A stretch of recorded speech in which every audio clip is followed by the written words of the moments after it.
Hey, how's it going? It's Sass here. Let's check out what's making news.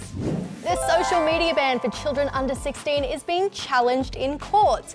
Aiden caught up with a 15-year-old who's a part of the legal fight. I'm fighting the social media ban. Yeah, so the ban on all these platforms starts in less than 2 weeks. But it's just run into a bit of a speed bump. This advocacy group, which Noah is a part of, reckons all Australians have a right to political communication. Pretty much to know what's going on around you, say what you think, and, if you're old enough, vote on that stuff. And the group says the social media ban goes too far in the effort to keep young people safe. I'm representing all young Australians under 16. Why is it so important? Why take on this fight?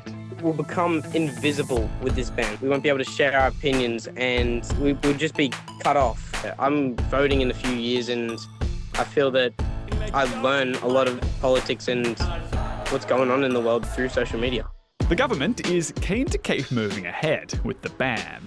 We will not be intimidated by threats. We will not be intimidated by legal challenges. While Noah and the group are asking the High Court to stop the ban while their challenge is heard, that kind of thing is rare. Even if we aren't successful, it proves that we do have a say. It proves that we can fight for our rights as young Australians and that we do have minds of our own and we have our own views and opinions that we would like to share. The US National Park Service are going to start charging foreign tourists to visit some of their most popular spots. From the start of next year, tourists from overseas will have to pay an extra $154 to visit 11 different national parks, including the Grand Canyon, Yellowstone and Yosemite. The National Park Service are calling them America First entry fee policies and say it's a way to tackle big budget cuts and staff reductions. Now to a 300-year-old shipwreck in Colombia, where scientists have started recovering artefacts worth $30 billion. But there's a bit of a fight over who owns them. Here's Cushy to explain. Okay, this is the San Jose. It's a Spanish ship that sunk in a battle off the coast of Colombia way back in 1708. On board was billions of dollars worth of treasure that Spain took from South America.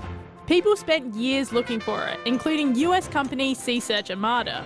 It's known as the Holy Grail of Shipwrecks. But when it was finally found in 2015, there was a big question on who keeps the treasure. The company who began the search, Spain who owned the ship, or Colombia where the wreck was found. Well, the case is being handled in a special kind of court called the Permanent Court of Arbitration. It's an intergovernmental organisation that can help settle big disagreements between international organisations. Sea Search Armada says they found the ship back in the 1980s and say they should get $15 billion. Colombia doesn't agree, saying, well, the ship's on their territory.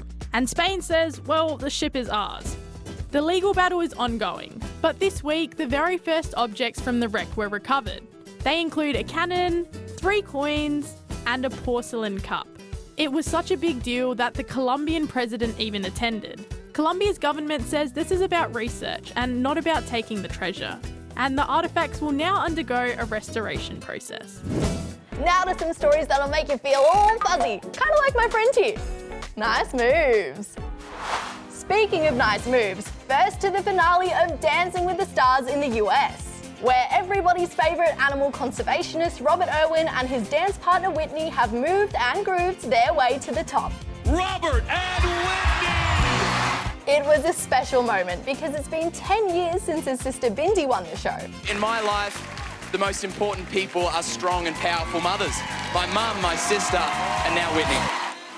Now to Sydney for this year's TikTok Awards. It was a star-studded night, with Wicked's Jonathan Bailey making a special appearance, and Kelly Holiday stole the show with an epic performance alongside Abby Chatfield and The Wiggles. The big award of the night, Creator of the Year, went to Havea_676. Finally, to a beach in Florida, where hundreds of people have gathered for the release of Molly the turtle. Molly here was rescued a few months ago, after she was discovered to have a tumour. While Molly was being nursed back to health, she became pretty popular online, receiving more than 100 million views on videos documenting her recovery. Well, that's all we have time for today, but we'll catch you again tomorrow. Bye! Kale, seriously, come on.